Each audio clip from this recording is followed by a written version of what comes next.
आज मैं कुंदन कुमार पुनः फिर आपकी जो गो ग्रामर की बुक जो क्लास 8th की है उसकी आज मैं एडवर्ब्स चैप्टर की क्वेश्चन नंबर जी की चर्चा करता हुआ मैं आगे की ओर बढ़ूँगा। वे आप देखेंगे कि इसको बनाया कैसे जाए। लेकिन पहले मैं बात करूँ एडवर्बियल्स की। आखिर ये एडवर्बियल्स होता क्या है? तो an adverb may be a single word, कहता है कि एक जो एडवर्ब एक सिंगल वर्ड भी हो सकता है।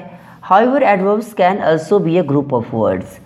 फिर भी इसके अलावा भी अगर बात करें तो एडवर्ब्स क्या हो सकता है? तो ग्रुप ऑफ वर्ड्स भी हो सकता है। और groups of words that function as adverbs are called adverbials. कहता है क्या कि ये जो वर्ड्स के जो ग्रुप होते हैं जो कि एक सेंटेंस में एडवर्ब्स के रूप में काम करते हैं, एडवर्ब्स के रूप में वो फंक्शन करते हैं, तो उसी रूप में उसे हम एडवर्बियल्स के नाम से जानते हैं। जैसे कि adverbial of manner, adverbial of place, adverbial of time, adverbial of frequency, adverbial of purpose. ये सारे जो आप देख रहे हैं जिस प्रकार से इधर ये हाईलाइट किया गया है, उसी प्रकार ये भी सेंटेंस में जहाँ जहाँ देख रहे हैं जो हाईलाइटेड वर्ड्स हैं, यही एक एडवर्बियल्स के रूप में काम करता है। उसी के आधार पे अब आपका क्या करते हैं, जी नंबर क्वेश्चन को बनाते हैं। कहता है replace the adverbials given in bold with adverbs.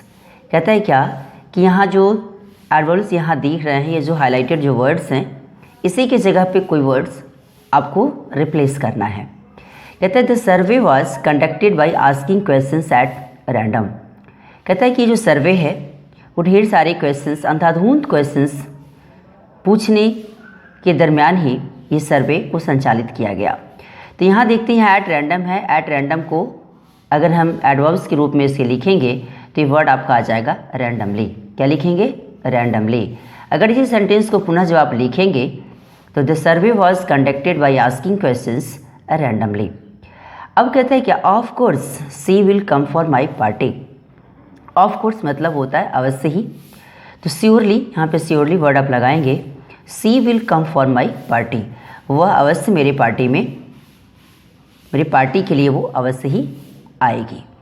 Clear? तो अभी आप देखेंगे कि इसी प्रकार से जब इस वर्ड को पुनः लिखता हुआ एक सेंटेंस का जब निर्माण करेंगे तो वर्ड आप लिखता हुआ surely she will come for my party, इस प्रकार का सेंटेंस आपका बनेगा। अब इसी के जस्ट नेक्स्ट पेज पे चलता हूँ। अब जब मैं क्वेश्चन नंबर 3 की बात करूँ, peoples in general think of themselves before others.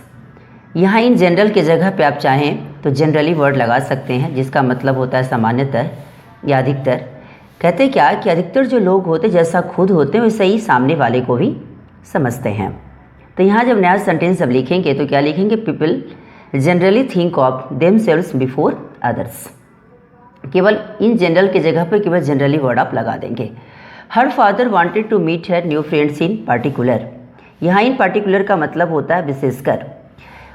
उनके पापा, उसके जो पापा हैं, वे चाहते थे कि उसके नए दोस्त से विशेष रूपों से मिलना। तो her father wanted to meet her new friends particularly. यहाँ क्यों इन पार्टिकुलर के जगह पर केवल पार्टिकुलरली वर्ड लगा देंगे तो आपका ये सेंटेंस कंप्लीट रूपों से इन पार्टिकुलर वर्ड के जगह पर लिखने के बाद ये सेंटेंस लिखा जा सकता है। Do this work at once. At once का मतलब होता है तुरंत। तो एट वंस की जगह पर हम इमीडिएटली वर्ड लगाएंगे तो नया सेंटेंस आपका बनेगा डू दिस वर्क इमीडिएटली। मतलब क्या कि इस वर्क को तुरंत करें। We visit our ancestral village now and then. Now and then का मतलब होता है समय समय पर या अक्सर या कभी कभी।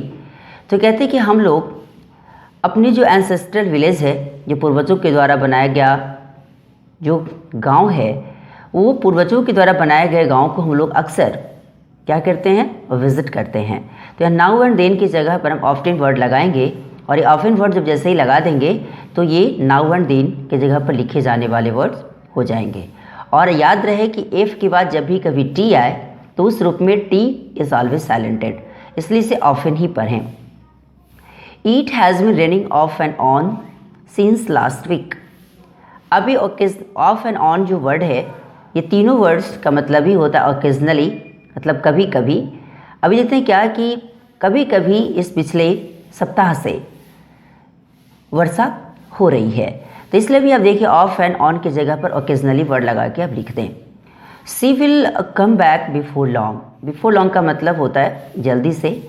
देखिए कि वह जल्दी ही आएगी, तो बिफोर लॉन्ग की जगह पर सून वर्ड आप लगा दें और बिफोर लॉन्ग को हटा देंगे तो सून वर्ड लगते हुए सेंटेंस नया बन जाएगा, she will come back soon. Practising writing will help us in the long run. अब यहाँ कहता है कि यहाँ इन द लॉन्ग रन मतलब लेटर से है, कहता है क्या कि अगर राइटिंग की आप अगर प्रैक्टिस करते हैं तो वो हम लोग को क्या करेगा, अंततः बहुत ही सहायता करेगा। इन द लॉन्ग रन का मतलब होता है अंततः या लेटर, तो यहाँ लेटर वर्ड लगा दें और इन द लॉन्ग रन को आप हटा सकते हैं। नया सेंटेंस जब लिखेंगे तो क्या बनेगा, practising writing will help us later. The manager gave the clerk more files over and above the work he had at hand. Manager ने क्लर्क को ढेर सारी फाइल्स, ज़्यादा फाइल्स के अलावा के अतिरिक्त उसे और भी काम उसके हाथों में दिया। तो ये आप देखेंगे कि यहाँ ओवर एंड एबव का मतलब होता है कि अतिरिक्त, तो इसी के लिए मैं बिसाइड्स वर्ड लगाऊंगा। कौन सा वर्ड, बिसाइड्स। बिसाइड्स जब लगाएंगे तो नया सेंटेंस क्या, बिसाइड्स का मतलब भी होता है कि अतिरिक्त, तो बिसाइड्स वर्ड जब लगाएंगे तो नया सेंटेंस आपका क्या बनेगा, the manager gave the clerk more files besides the work he had at hand. Manager ने उसे ज़्यादा फाइल भी दिया, किसको, क्लर्क को, किसके अलावा, तो वर्क के अलावा। इस वर्क के अलावा भी ढेर सारा काम उसके हाथों में फाइल वाला दिया। The operation was conducted in time. यहाँ इन टाइम का मतलब है समय से या समय पर, इसलिए इन टाइम की जगह पर टाइमली वर्ड आप लगा दें। कहते हैं ऑपरेशन जो हुआ वो क्या हुआ, समय से कंडक्ट किया गया, संचालित किया गया। तो अभी आप देखिए इन टाइम की जगह पर टाइमली वर्ड लिखता हुआ नया सेंटेंस जब लिखेंगे तो क्या बनेगा, the operation was conducted timely.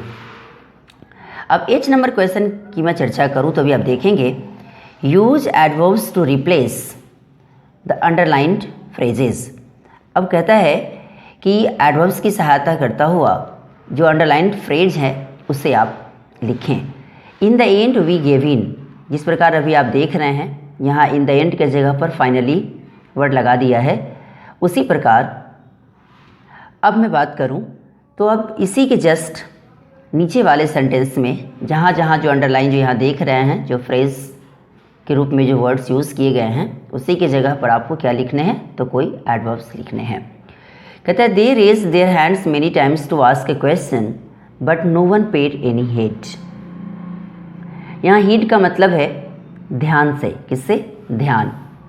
कहते क्या कि वे लोग ने अपने हाथ प्रायः अक्सर क्या किए, उठाते थे किस चीज़ों के लिए, क्वेश्चन पूछने के लिए, लेकिन किसी ने भी उसके ऊपर ध्यान कोई नहीं दिया।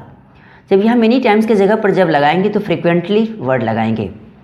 तो कहते they raise their hands frequently to ask a question but no one paid any heed. अब first of all they sang a prayer song. First of all मतलब क्या कि फर्स्टली पहले वे लोग ने क्या गाया, एक प्रेयर सॉन्ग गाए। तो यहाँ फर्स्ट ऑफ ऑल की जगह पर फर्स्टली वर्ड लगा दें, firstly they sang a prayer song. The people came from all directions to listen to lord Buddha deliver is sermon. यहाँ सरमॉन है, सरमॉन मतलब होता है धर्मोपदेश या उपदेश जिसको कहते हैं, जिससे कि इंसान को धर्म वाली सीख कुछ मिलती है। तो कहता है क्या कि जो लोग थे वो पूरे जगह से लॉर्ड बुद्धा की जो उनका अपना जो सरमॉन था, जो उनका धर्मोपदेश था, वो सुनने के लिए आए। तो भी देखते हैं क्या कि यहाँ फ्रॉम ऑल डायरेक्शंस के जगह पर हम एवरीवेयर वर्ड लगाएंगे। क्या लगाएंगे, एवरीवेयर। तो the people came from everywhere to listen to lord Buddha deliver sermon. कहता है कि जो लोग थे सब जगह से, सारे जगहों से, एवरीवेयर सारे जगहों से लॉर्ड बुद्धा की जो जो स्पीच थी, किसकी, सरमॉन वाली, धर्मोपदेश वाली, वो सुनने के लिए यहाँ आए। Her house is very near to my house. Very near मतलब बहुत ही नज़दीक, उसका जो घर है वो मेरे घर से बहुत ही नज़दीक है। इसको वेरी नियर वर्ड को जब अगर एक एडवर्ब के रूप में लिखेंगे तो वर्ड क्या लगेगा, क्लोज। तो her house is close to my house. देख रहे ना, देखते हैं क्या कि उसका जो घर है वो मेरे घर से काफ़ी नज़दीक है। अब कहता है the sentry was working backwards and forwards at the post. कहता है कि जो सेंट्री वो कर रहा था, वो इधर बार बार इधर उधर अपने पोस्ट पर कर रहा था। तो देखते हैं कि the sentry was backwards and forwards के लिए बैक एंड फोर्थ वर्ड लगाएंगे। क्या लगाएंगे? Back and forth. Back and forth का मतलब होता है आगे पीछे। वो जो सेंट्री था ना, वो क्या कर रहा था? अपने पोस्ट पर आगे पीछे घूम रहा था या वॉकिंग कर रहा था। तो यहाँ बैकवर्ड्स एंड फॉरवर्ड्स की जगह पर बैक एंड फोर्थ लगा दें। On the whole we were satisfied with our daughter's report card. On the whole का मतलब क्या? पूरे। कहता ओवरऑल हम लोग सेटिस्फाइड थे अपने डॉटर्स की रिपोर्ट कार्ड से। तो ओवरऑल ऑन द होल की जगह पर आप ओवरऑल लगा दें। Overall we were satisfied with our daughter's report card. नहीं, तो यहाँ पर ऑन द होल की जगह पर आप ओवरऑल लगा दें। अब थोड़ा सा पेज को मैं आगे खिसकाता हूँ। चलिए, अब दिया कि the hungry sleep went hither and thither in search of tender grass. यहाँ हीदर एंड दीदर का मतलब होता है इधर उधर, और टेंडर मतलब होता है मुलायम। कहता है ये जो हंग्री सीप था वो अपनी मुलायम घास की तलाश में इधर उधर गया या भटका।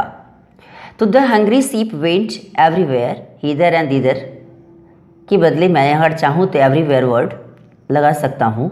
तो द हंग्री सीप went everywhere in search of tender grass. वो जो हंग्री, जो भूखा जो सीप था, वो भोजन की तलाश में, किसकी तलाश में? वो भी मुलायम घास की तलाश में इधर उधर गया। तो यहाँ हीदर एंड दीदर के लिए एवरीवेयर वर्ड हम चाहे तो लगा सकते हैं। You can't discuss this matters at this time. यहाँ एट दिस टाइम का मतलब होता है नाउ से, बोले तो अभी। कहते क्या कि आप ये सारे जो मैटर्स है इस पर अभी आप डिस्कस नहीं कर सकते इस समय। तो एट दिस टाइम की जगह पे आप नाउ लगा दें। तो you can't discuss this matters now. तो इस रूप में आप एक नया सेंटेंस इसमें लिख सकते हैं। और जहाँ जहाँ जो अभी आप ब्लू पेन से लिखा देख रहे हैं, ये कम समय लगे, इसी कारण मैंने ऐसा किया है ताकि ज़्यादा से ज़्यादा मटेरियल आपको कम समय में दिया जा सके। और कोशिश मैं करता हूँ कि प्रतिदिन कुछ ना कुछ आपके लिए डालता चलूँ। और ये वीडियो आपको कैसा लगा इसके बारे में लाइक, सब्सक्राइब एंड कमेंट करना न भूलें, और शेयर भी करें ताकि ज़्यादा से ज़्यादा बच्चा इसे देखकर कुछ सीख सके, समझ सके। Thanks a lot. अब इसी रूप से आज आपका ये चैप्टर पूर्ण रूपेण एडवर्ब चैप्टर कंप्लीट हुआ। Thanks a lot.